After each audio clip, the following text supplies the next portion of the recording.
Скъпа, мъжът на живота ти не е онзи, който те наранил най-много.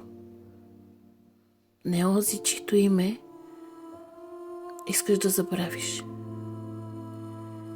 и чието лице би познала след 200 години, след 1000 живота. Не е мъжът, за който си изплакал очите си.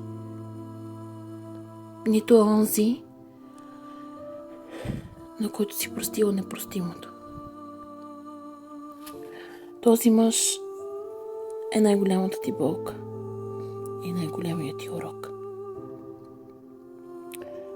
Скъпа, мъжът на живота ти е онзи, който е съумял да залепи сърцето ти и дори да заличи пукнатините по него, който ти е дал и ти дава толкова много любов, колкото не си мислил, че има за теб на тази вселена.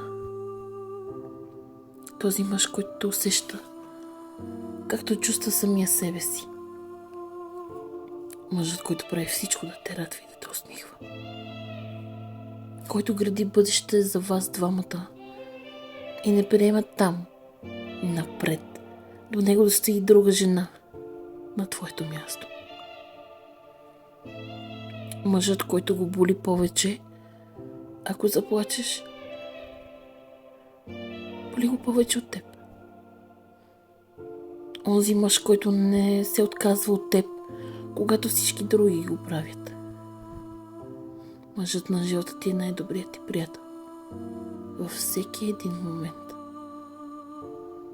Гледа те с истина в очите и се бори за вас да сте ние. Оня, на който си оставил в ръцете си цялото доверие. Той е скъпа.